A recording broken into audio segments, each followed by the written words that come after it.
Hi everyone, my name is Alu Moana. I am an actress, writer, and musician living in Los Angeles. And I started this podcast because I wanted to talk about some of the hot topics in the industry, and I also wanted to talk about mental health. So sit back, relax, and enjoy your weekly dose of media, mental health, and music. Please enjoy Mindful Mixtape.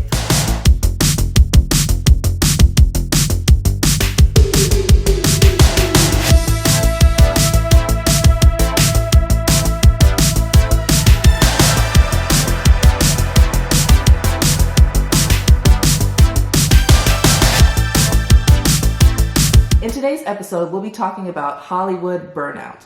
Now, you're always hearing about celebrities fainting on set from exhaustion or turning to drugs and alcohol from stress, but you never get to hear about how the average person trying to make it in Hollywood lives. How do budding artists deal with the LA housing crisis, inflation, the writer's strike, and so much more? Here to talk about it today is a very special guest, a very close friend of mine, and a very talented young lady. Writer, director, actor, singer. We have here with us today Miss Isabella Hicks. Yay! Oh my gosh, I'm so excited to be your first person. This is the honor of a lifetime. Yay! Episode 1. Yes, episode 1. Hi. All right. Ready for some questions? Yes. About the industry. Oh my gosh. Oh. Tea. I literally got my tea ready. Oh, you got your tea ready. And I am ready. Well, first off, let's talk about you. Where are you originally from and what made you move to Hollywood? Oh my gosh. Okay, so I am originally from Reno, Nevada, a little town, the little biggest city in Nevada. It's on the complete opposite end from where Vegas is. So I'm from there, and when I was little, I just always had a very active imagination, and I think maybe part of that is to do with the fact that there was not a lot to do in Reno. And as literature has taught us, when women have nothing to do, they tend to go crazy. So that was me as a little kid. A lot of just like playing pretend, imagination. So I watched a lot of movies growing up. My dad basically he was the movie guy in our house, and he loved, everything that had to do with dressing up, like Halloween, all that kind of, he kind of brought the idea of acting into my life. When I was younger, when I would I remember my first report I ever did in school for first grade was on Mars, and he prepared a slideshow with the Star Wars theme and a light show, and he hired somebody to make costumes for me and my partner to walk in like little aliens and stuff like that. So I feel like ever since I was little, I was just always in that kind of let's create a moment out of everything, make it fantastical. And so it kind of just was, I guess, when I found out about that acting was a job, I was like, that's what I want to do. And so that's kind of what led me to Hollywood. I had wanted to move here for a really long time, and I didn't until my senior year of high school, because I convinced my parents to let me go over the summer. The summer before my senior year of high school, I came to LA and I did a bunch of acting classes, and I was like, I don't think I can go back to just regular high school life now. I'm here and I'm experiencing what being an actor in the acting industry is like, and I just wanted to keep going, and so that's how I kind of ended up just staying here. Awesome. Yeah. And we're going to get into the nitty-gritty now. So when you came to Hollywood, were you coming here to be an actor, or you were more focusing on the director side? No, originally it was acting. 100% I wanted to be an actor. So everything was just acting based.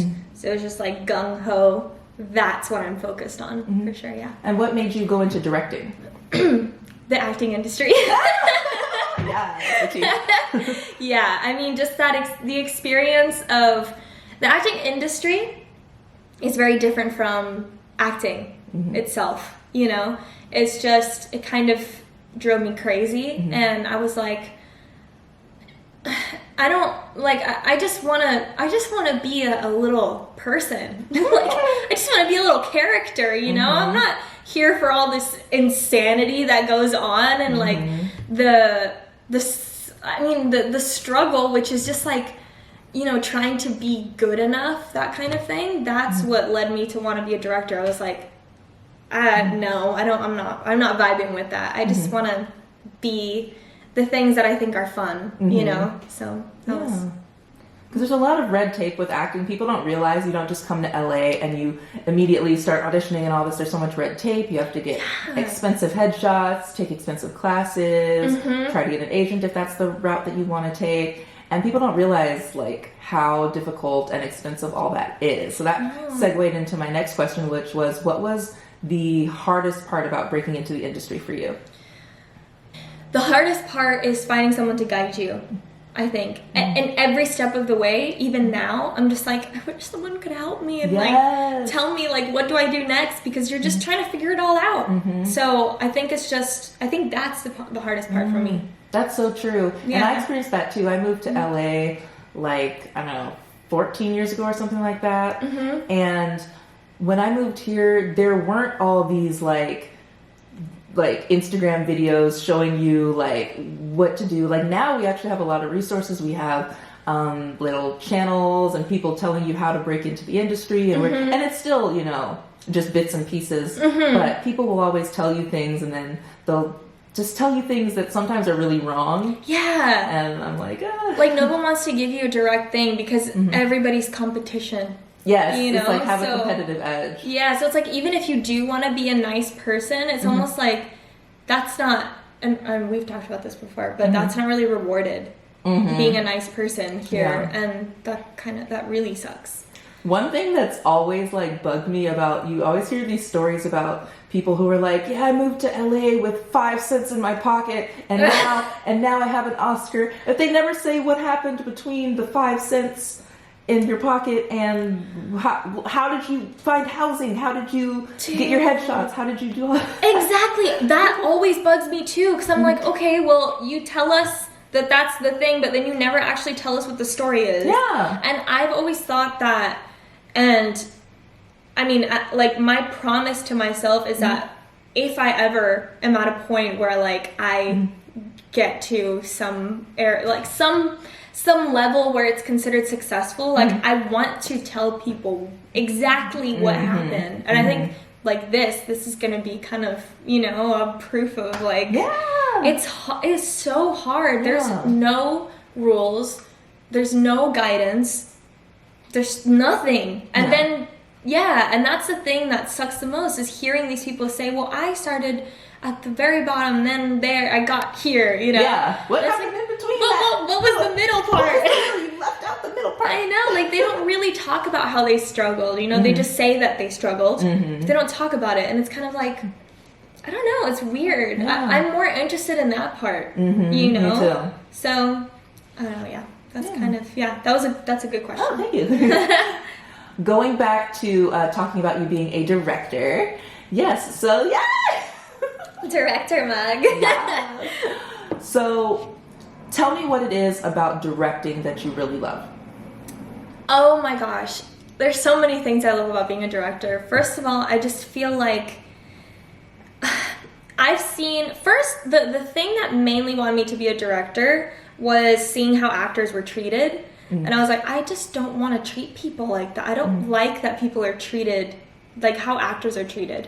So I was kind of like, I know so many nice, good, talented actors, and I want to create things for them to be in. You know, that's kind of what it started with. And then I just kind of realized like, whoa, I have a voice. And I'm not someone that's very good at like, I guess, doing what other people tell me to do in some ways, you know? So I was kind of just like, with directing, I can just like say everything that I want. And I don't really have to dim it down or dull it down or whatever it is. I can just say what I want, and I can create what I want, and like I can put my visions out there, and I can treat people the way I would want to treat people as a director. I would want a director to treat me and stuff. And I can create an environment, because I think a lot of what I realized with directing, or just with acting and filmmaking, is that, I mean, it's so collaborative, right? And you have to be able to create an environment where everybody feels comfortable. Everyone feels like they're, you know, friends, and they're artists, and that they're all respected, and that you see all of them, but then you can also have like a comfortable, real, authentic relationship with them. And working on sets, when I was just acting, I didn't feel really that much camaraderie is what it is. And I liked that being a director, I can create that, because that's something that's really important to me, is camaraderie and creating things, and everybody being happy while they're creating it, and me being happy while I'm creating it, you know? And so that's kind of what the appeal of directing was for me. That's awesome. I thought you were going to say something like, oh, I have the creative control, because most people say when they what they like about directing is, I get to have creative control, but I like how you talked about more of it as a camaraderie thing, and treating your crew and everything. Yeah, I think that there's an element of it where you do have the creative control, but it's not really like, oh, I'm a director. Like that's not the selling point, you know. It's like, again, filmmaking is a collaborative medium. You literally can't do it by yourself. You can't. And so you can't just be like, oh, it's on me, I have the control. Like, no, you have so many people that work in so many elements of a film, and it's like you want them to be able to shine and do what they want, and bring what they're good at in, you know, and like inspire you too.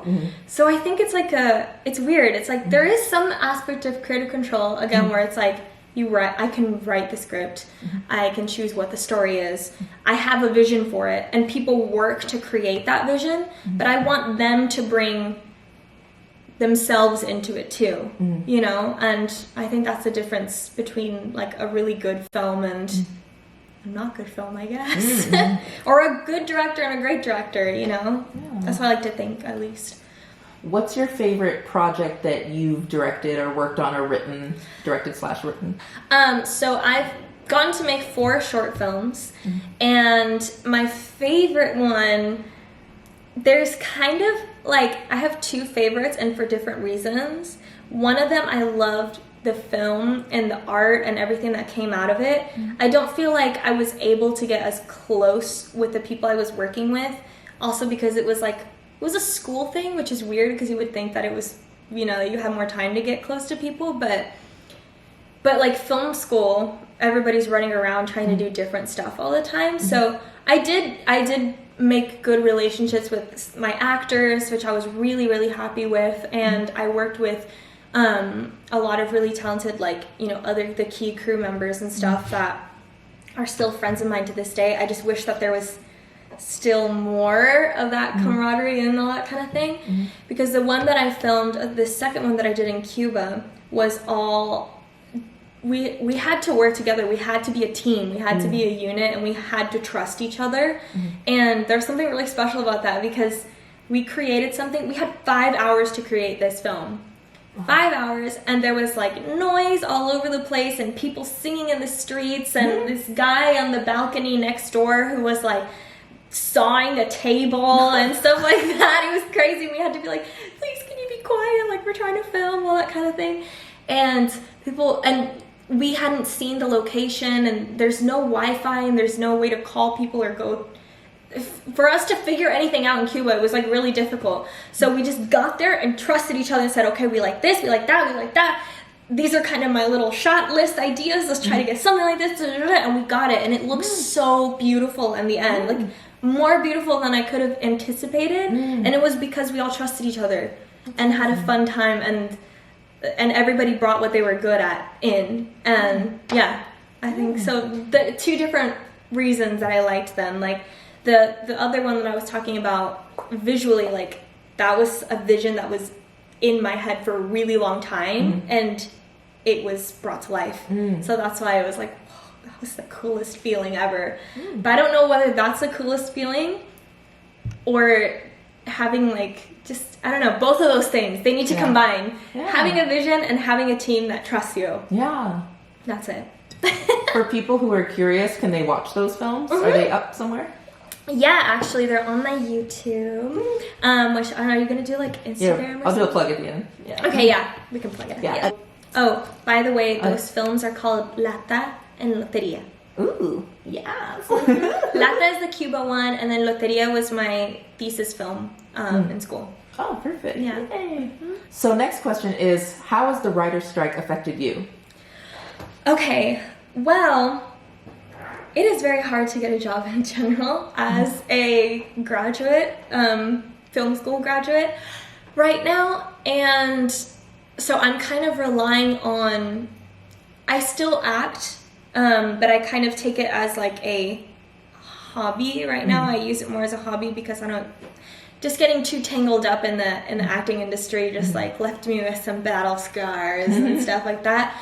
But I kind of, you know, obviously rely on acting like to meet people, like kind of get my face out there kind of thing. And I guess one of the most consistent things that I was doing in LA was auditioning, and you know, the acting auditions and stuff. It kind of made it feel like, okay, well, it's worth it to be here, right? And now that that's happening, it's kind of like, well, why am I here anyway? You know? And also, I don't know, like that's how it's affected me personally. But like on a bigger level, I am just like so happy that it's happening, you know? Because I'm like, yes, give writers creative, like their ability to be creative, you know? Like, pay them so that we can have art again, we can have artful films, and you know, have writers that write things that they are passionate about and stuff, because they're being paid a wage that allows them to live off of being passionate about it, and not just like having to just turn things in, you know? Because it feels like that's kind of what has been happening in like what I've seen in shows and films like the past couple years. Kind of feels like, okay, well, we delivered, you know? And then you just hear like how poorly these writers are being treated, and you're like, well, no wonder it doesn't feel like there's so much heart in like the scripts and stuff like that, because there's no, like, they're not, I don't know, they're not being given the opportunity to like just have passion for it, you know, or put their passion into it. So I don't know, I guess that's kind of my thought. No worries. So we talked about the media side. Now let's talk about the mental health side. Yay. What does burnout feel like, and how do you identify the signs? I just feel like it happens at once for me, where I'm just like, I'm tired now. Like, I don't feel like really doing anything. I've given so much effort and energy to these things, and what for? What was the point anyway? You know, that kind of thing. And I don't know, I guess I just don't feel like doing art, anything art, you know, even because one of my things is that I make myself practice singing every single day. And this past like 2 weeks or something, I've just been like, no, I don't even feel like it. Like, I don't even feel like singing, which is weird because singing's fun, you know? I love singing. And then I'm just like, I don't feel like it. I don't feel like drawing. I don't feel like writing anything. I just don't feel like anything. And yeah, I don't know. It's just that feeling of you don't even want to try. You don't even want to do it for fun. Yeah. You know? So I guess that's kind of what it is for me. Like, as creatives, we're always expected to be on all the time. Yeah. You know, like if you're an actor, you're always expected to be the funny friend or the fun one, or you're always expected to be acting. And it's kind of almost like the like Robin Williams syndrome, where you're this big, larger than life person, but in your personal life, you're like, I need a break. I need to be in my own bubble because I just don't feel well. Yeah, you know? that's so true. And I think, you know, a lot of people in the performance arts don't get that chance to rest. You know, it's like we always have to be on or always making art or we're not being productive. And yeah, well, that's to tie it in with like the acting industry. That's what the acting industry thrives on, is making you feel like you're not doing enough. You know, like that's kind of, in my experience, what was always preached by so many like acting coaches and stuff like that. They're always like, oh, but you're not actually an actor if you're not in class and if you're not acting and you're not doing this and thinking and breathing and eating. Like SpongeBob, like forget everything but fine dining and breathing. Literally, that's... We live for SpongeBob references on this show. SpongeBob forever. But that's kind of what it feels like, you know, where the acting industry makes you feel like, you know, you're supposed to just always be thinking about that, because if not, the next person is, you know, that kind of thing. 100%. And it doesn't allow breaks. You're not allowed to have breaks. Like, you think Meryl Streep takes breaks, you know? Like, that's what they will say. And it's like, of course she does. But they'll make it seem like, I don't know, you're like you're young, you're hopeful, you're determined, you have the drive and the energy, and you'll give it your all, and they tend to exploit that, you know? And so that's why the whole mental health thing comes into play, where it's like you're not taking time to rest because you feel like you're not allowed to, you know? And even when you have those moments to yourself, it's, at least for me, I felt guilty for having them, you know? I felt guilty for, like, it's almost like you're not allowed to have negative thoughts, you know? And it's almost in some way like a toxic positivity thing that can happen. That was just like my experience of it, but yeah. Yeah, I've experienced something similar where I just hear people saying, oh, well, if you don't do this or go to this acting class, someone else will. If you don't do this or read this book, someone else will. And it's almost kind of like grind culture and hustle culture has transferred over to the arts, which is so ironic, because the point of the arts was to be free from all that hustle culture and grind culture. So it's just, we just want to create. We don't want all the red tape. We just want to create. Yeah, like we're supposed to be the hippie children of the world, you know? Like that's what art is all about. That I mean, I could go, I don't know if I'm allowed to go into like a rant about that or anything, but like I could, because I just feel like, at least Hollywood right now, I truly feel like this isn't the place for artists anymore. Like, the film industry doesn't care about artists. It cares about the business aspect of it. And the whole acting thing is like, you know, oh, if you don't, then someone else will. It's like, if you don't post on TikTok, someone else will. If you don't go viral on TikTok, someone else will. You know, so why aren't you using that? You should be using everything in your career to market yourself. It's like, I'm not trying to be a product. I'm just trying to make art. Don't you know? Get me started on all the TikToks and all the... I know. No, honestly, it's just kind of like, when did it become, like, acting is now a product industry. It's because, like, influencers are such a big thing now. It's like, by marketing yourself and everything, and I don't want to do that. And I feel... LA makes me feel like, because I don't want to do that there's something wrong with me. You know? I genuinely feel that way. And I'm just kind of like, well, you know, that's why we see so many remakes and we see so much television that's like, every show gets canceled in a season or two, and there's always like an it person. And then there's the next it person, the next it person, the next it person. They get all these ad campaigns and stuff. And I mean, I'm sure everybody knows about that. But it just feels like it's not about making things that last. You know, it's just about being the trending thing and playing your cards and playing your game and marketing yourself just right so that you can be relevant in this moment, so that you'll be seen. But it's not about lasting, and it's not about art. It doesn't feel like it is. Like, I just don't... that's why personally I've turned more to animation when I'm watching things like shows or movies and things, because I just feel like they care more. Like, animators care more, and they're putting more effort and work and heart into their stories, their plots, and like, you know, anime, like Into the Spider-Verse, that kind of thing. Like, that's art that will last, and people will remember that.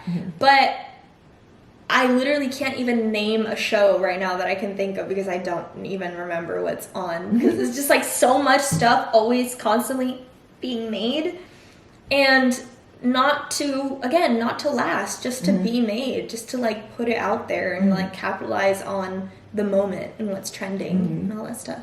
Yeah. So, yeah. Since this is a business, we have to treat it as if it's a business. When you work your 9-to-5 job, you get to go home, go to sleep, have rest. You have rest on the weekends. But like you said, with acting, it just feels like you're always on. You always have to think, breathe, and dream about acting. Fine dining and breathing. Literally. Yeah. So again, it's not to say that we don't want to, you know, elevate ourselves and take these classes and do all that stuff we do, but we just also need to not be so pressured to be like, did you do your TikTok? You need to have your TikTok in and keep yourself relevant. I'm like, calm down. I just want to be a character. Exactly. That's what I mean. Like, I just want to be a character. I'm not trying to be like the it girl or like, you know, the person of the moment or whatever. I just want to be like, you know, what a character that lives in my mind rent free. All like is like Captain Jack Sparrow or something like that. Like, he's gonna live forever, you know, because he's so endearing. And it's just like, that's what I want to play. Like weird, like just characters. I don't want to be like. I think that's. I would like to say most of the actors who are in acting classes and stuff, that's the reason that you wanted to be an actor, is because you want to be a character and you want to play pretend.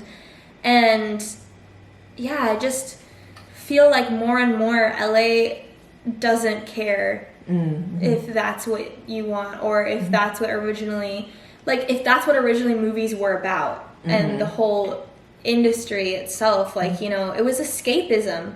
Like, the industry is like built on escapism and like telling these stories in artful, like artistic ways and all that kind of stuff. And now it's just like, it's like, you know, every Netflix show has this weird gray filter on it. Have you noticed that? No. That it has this weird like gray haze on it, and it just makes everything look so bland. And I'm like, why? Everything just seems like a factory now. Yes, like, exactly. Everything in the arts just feels like a factory. It's like, if you're trying to be an actor or a director or whatever, you have to go by this set of rules and do this, and it's just like, what happened to art? What happened to art? That's what I mean. It's art like, for art's sake. Art for art's sake, exactly. Like, that's exactly why I feel like animation is that.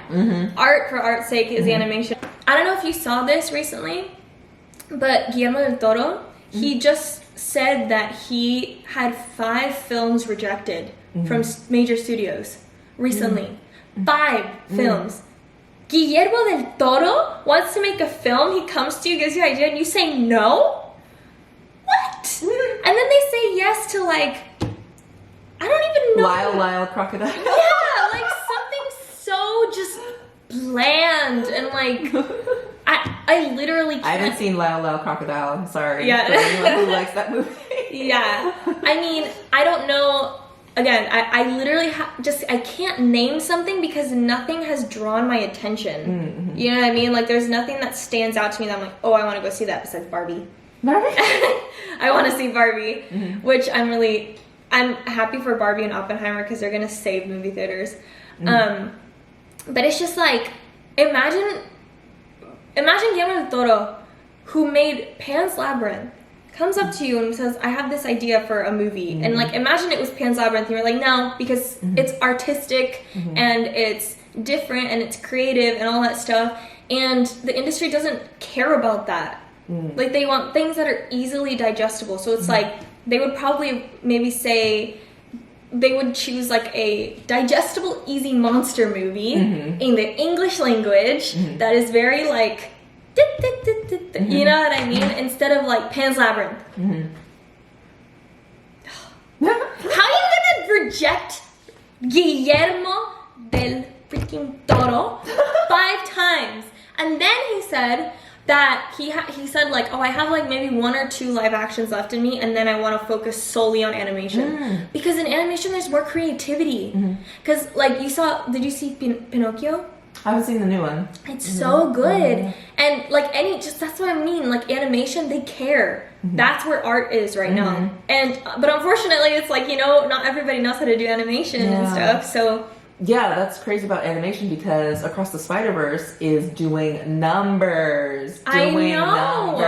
Yeah. So maybe animation will have a resurgence. I think it is. Like the golden age. It already is, which I'm really glad for it. Like, not to say that I'm not. Like, I am really glad for it, but I'm just sad because live action used to be creative and it used to be fun to watch. And now I would literally rather watch any animated series over something that has been made today, like some kind of live action thing, because nothing inspires my interest, personally, at least.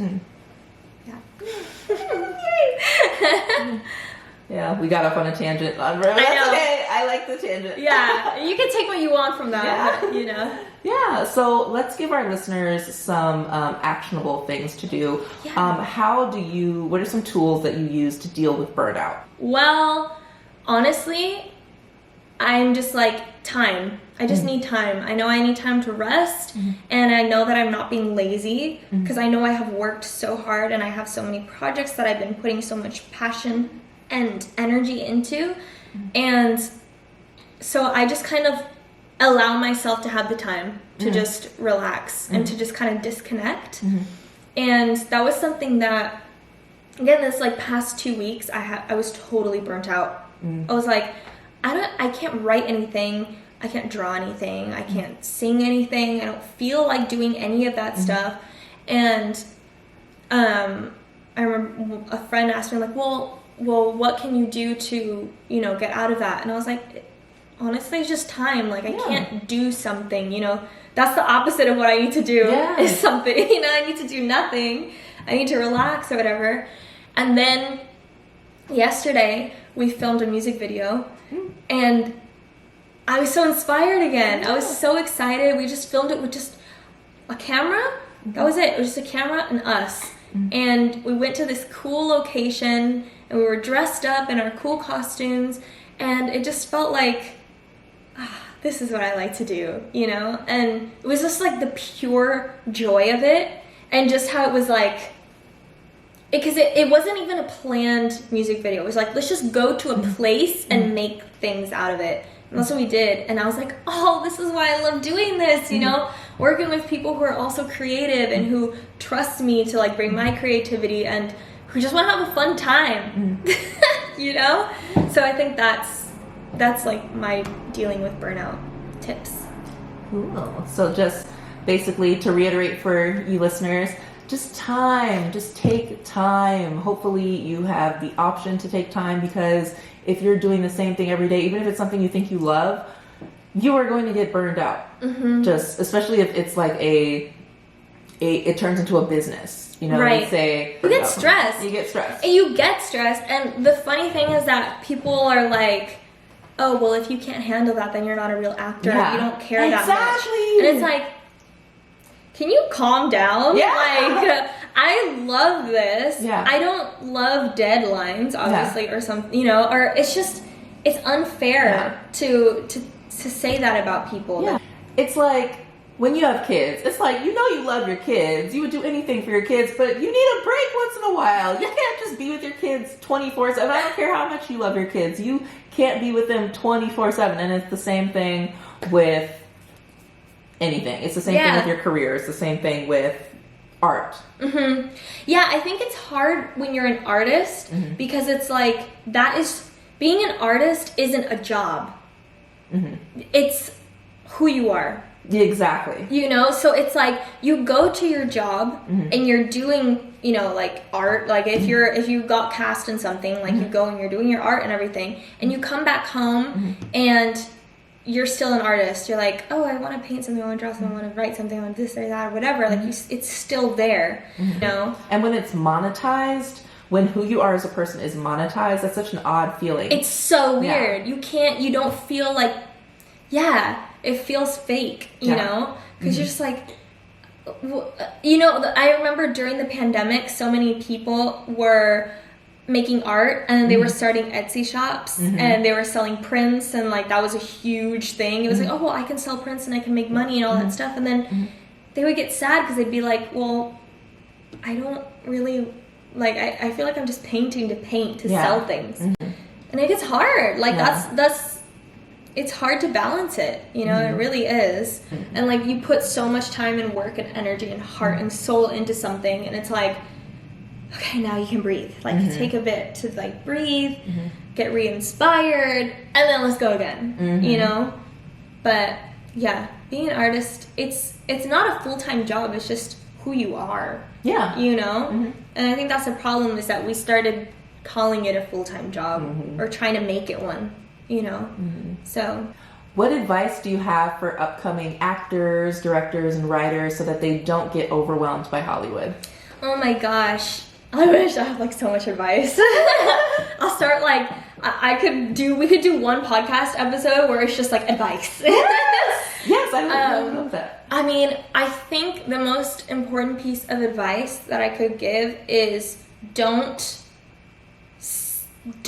like get caught up in validation. You know, especially actors, well, I think anyone, but don't try to make things to get validated, or don't be an actor and go to acting class to be validated that you're a good actor. You know, like that's the thing that really, really got me most, was the validation. Mental health wise, that's the thing that will like destroy you, you know, because it's like, again, I was saying earlier, but the acting industry thrives on making you feel like you're not doing enough as an actor, and they'll build you up and they'll tear you down so that you come back to them so they can build you up again, so that you get addicted, like a toxic relationship kind of thing. So when you're writing stuff, you know, there's constructive criticism that's good, and there's learning how to write, and there's learning how to do better, but don't live based on someone's validation, like do they like it or not, or I need someone to tell me that I'm, you know, that I am good or something like that. Like you have to just kind of, you have to learn to take validation, I guess, with a grain of salt, you know, like, and be humble about it if you do get, you know, good, you know, feedback from people. But just don't let people's opinions be your main thing that you're striving for, you know, especially when you're creating your own art, when you're like a director or a writer or all that stuff. People aren't going to get stuff that you write, and it's not your job really to make them understand the story that you want to tell, because my opinion is that we all have stories, and some of those stories are for certain people. They're not for the whole world. You know, they're not supposed to make sense to maybe this group of person or that group, like whatever. I think that it's just like, if you relate to it, you relate to it, you know? Or like when I made my thesis film, it was made for Mexicans. It was totally Mexican culture infused, and I showed it to a class of my peers who were predominantly white, and they're like, I don't get it. And I was like, well, it's not for you. You know, like, I'm not gonna change it because you don't get my culture. Learn about it, or just don't watch it, or don't comment on like how to, like, you know, oh, you could make it make sense if you did this. No, you don't know what makes sense because you're not Mexican.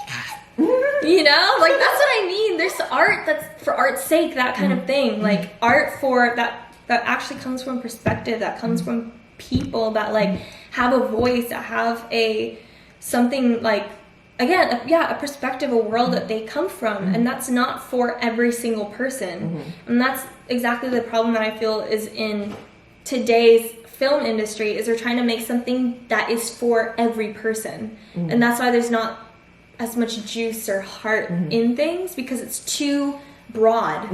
You know, it's not like specific.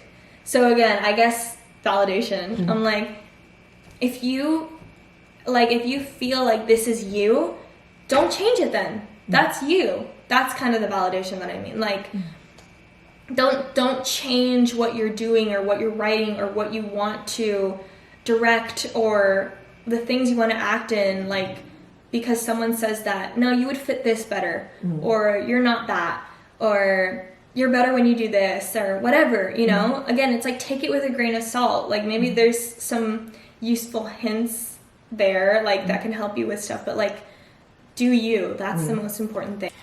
So you're also in a band who I have had the pleasure of playing with. My band, Arcade 9, played with your band. So tell us a little bit about your band, Spooky Pink. So, first of all, I think it's so cool that we started bands at the same time before even, like, really knowing each other. Yeah. And so that journey has been extremely fun. But yeah, Spooky Pink is kind of a band born out of that whole rant that I just went into.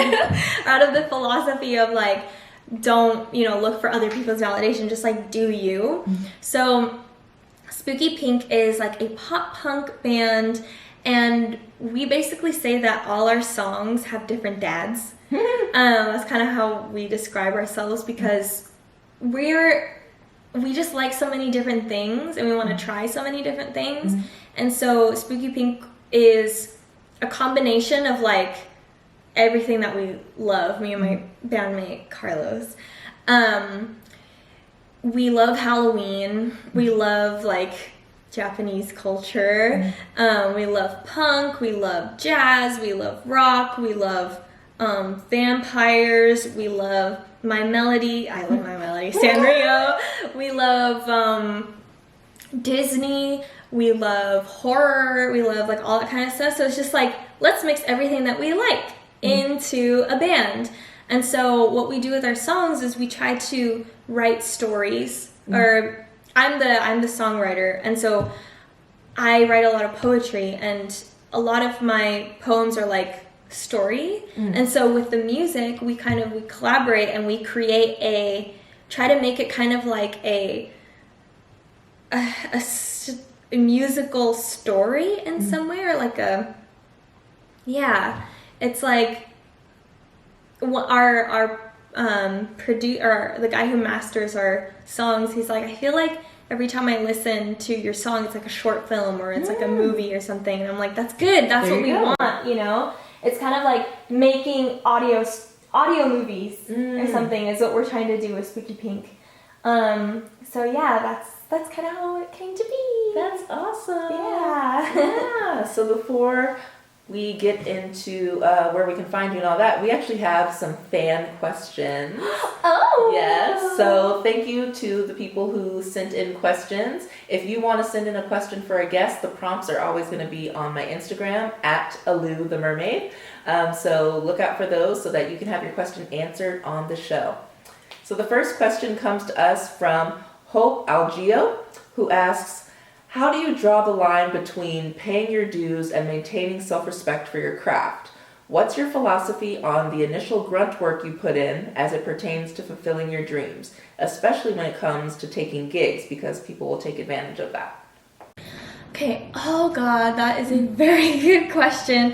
And I feel like I kind of talked about that before, just like with the acting industry and like how it can just, the whole paying your dues thing, yeah. It's like, I don't know what paying your dues is actually supposed to be in the acting industry. You know what I mean? Because sometimes it feels like you did the things, but then you're like, was that the right thing to do? Or someone told me to do this, but was that the right advice? Or whatever it is, you know what I mean? And then still staying authentic to yourself. It's crazy. Because that's the thing, like, I just feel like so much, I mean, that's what he's asking, right? Like, so much of the acting industry. Oh, I'm sorry. I mean, that's what she's asking, is that how do you basically, like, stay true to yourself while you're trying to make it, you know? And in moments like that, I kind of like to think of actors like Tom Hanks or Nicole Kidman or Jessica Chastain or like Anne Hathaway. And I just think there's no actor that's like them. Like, there's only one of them. You know, there's only one Tom Hanks. There's only one Meryl Streep. There's only one Anne Hathaway. And it's because they're all uniquely them. They're all uniquely them. And that's the reason we love them. you know, you go to see a Tom Hanks movie because it's Tom Hanks, you know, and you go to see Anne Hathaway because it's Anne Hathaway. You know, you go to see certain stars like Meryl Streep, it's because it's Meryl Streep, you know, or Robert Downey Jr., my personal favorite. I go to see it because it's Robert Downey Jr. and I love him, you know, and that always comes back to me because I think, like, you know, I'm so busy trying to be the right actor, trying to be the right product, you know, like, cast me, you know, it's almost like buy me because I am the all utility, like all your needs fulfilled right here. I can be anything you want, you know. But at the end of the day, the reason we love certain actors is because no one else can be them, you know. So at the end of the day, I almost feel like do things that align with who you are, you know. And again, there's no right way to do the acting thing. And this is something like a phrase that has been said all over LA and in every acting class, I'm sure. If it was easy, everybody would be doing it. And it's just not. It's just not easy. There is no one right way to do it. So I think that do it your way. Be yourself. You know what I mean?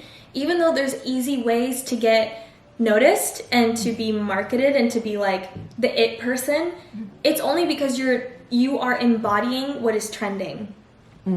That's what I feel. Yeah. Like you're sacrificing your personal self and who you are and what inspires you and all that stuff to just be this thing that is trending right now. Yes. And you'll get there, but you won't stay. You won't be there for a long time, you know? And it's just like that's kind of what you have to keep in mind, you know, is there's only one you. So only you can do it the way that you're doing it, you know? There's only one way to do it for you, for every single individual person. And I think a lot of people in LA get caught up with, and I understand in some way, like, well, I just want to be in something, you know? So then you kind of start giving up little pieces of yourself, you know, to be more, again, that like all, like everything you need right here, the complete package kind of thing. That you become a yes man. Yeah, you become a yes man. You become just like generic in some way because that is easily brandable, you know, like it covers all the bases, you know, and that's just not me. That's not you. That's not every single person isn't the same person, you know. I've been in so many situations where I've had to do auditions or whatever for things that I'm like, this is just not me, you know what I mean? And I don't know if I'm the best person to ask that question to because I just don't do things that I don't feel like are me. I just don't, you know, like I can't though.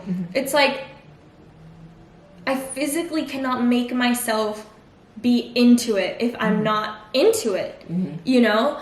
But I totally understand, like, taking jobs, even if, I mean, I understand that. I do understand it, but I don't think it's worth it at the end of the day, because do you feel good? You know? Like, does it make you feel better? I don't know. Does it make you feel good?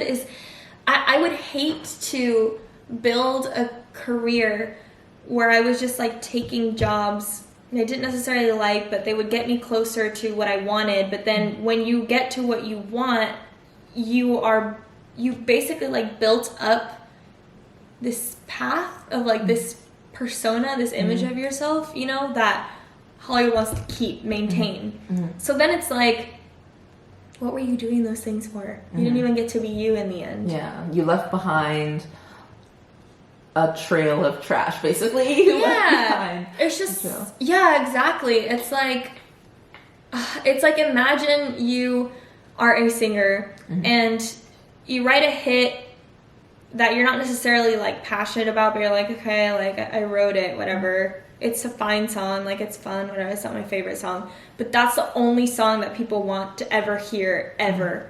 The only song they want you to play for the rest of your life. And they want you to have that sound. And you're like, no, but like, I did that for fun. And because maybe someone was paying me like a good amount of money to write that one, but that's not me. And then you're stuck being the artist that goes on tour and does that song for your entire life. You know what I mean? Like, it's kind of like that. It's like, I don't want to be known. I just don't. I want to be in control of how I'm perceived. You know what I mean? Like, for myself even. Not even, like, I don't want you to define me. I want to define me. And I think the acting industry defines, like, it tries to define you. You know what I mean? The industry of it. Oh, 100%. Yeah. Typecasting and just trying to put you in a box, put performers in a box. Yeah. Yeah. It's funny that it's called, like, Grunt Works. Like, Grunt Work. you know, it's literally like work kind of thing.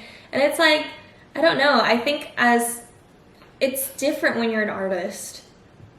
I don't know. It's just different. It's like, that's who you are. Again, we talked about how artists are people. Like, they are that.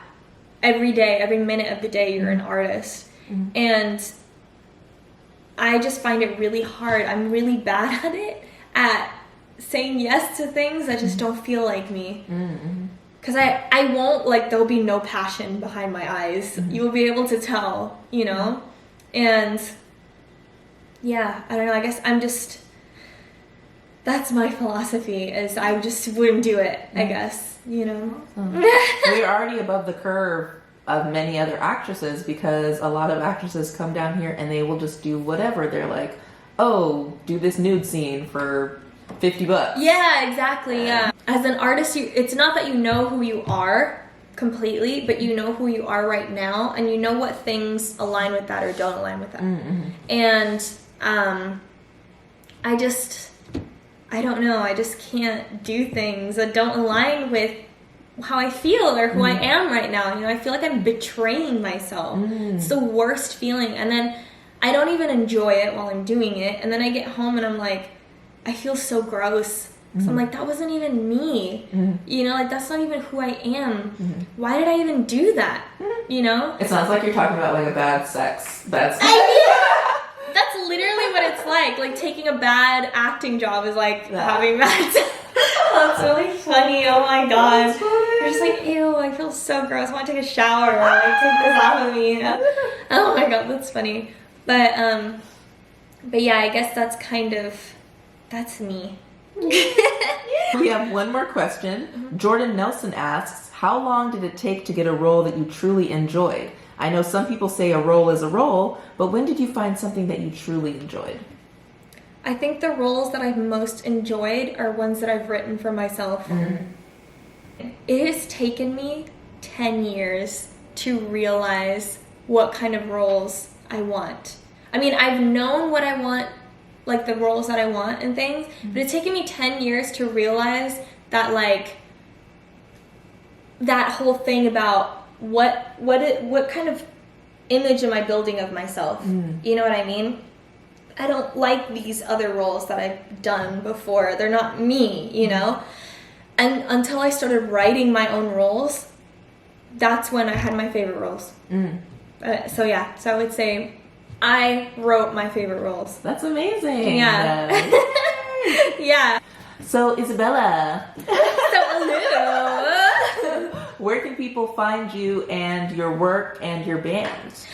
Oh my gosh. Okay. Well, you can find my work on my Instagram, which is Isabella Victoria, like Victoria, but without the ick. Victoria. You can find, I post a lot of my, like, poetry videos and things that I make on there. Spooky Pink, you can find on Instagram at Spooky Pink Music. We're going to be releasing a few new songs. I don't know when this is coming out, this podcast, but we're gonna have like 2 new songs coming up. So we have one that is a Spanish song that I just shot a music video for, so one I talked about earlier. And another one that is like my personal favorite song that we've ever written for this band so far, and it's called Persephone. And it's about the Greek goddess Persephone, and I really love that one. And you can find our music on Spotify and Apple Music and like anywhere I guess you can stream music, and it's just Spooky Pink. And we are Spooky Pink, but we accidentally wanted to be Spooky Pink for a while, and so our music is still under Spooky Pink, but it's gonna change to spooky pink in a bit. So it's spooky pink. And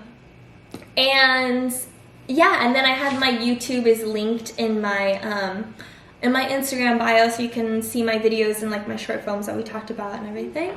And yeah, that's pretty much all the places. Cool.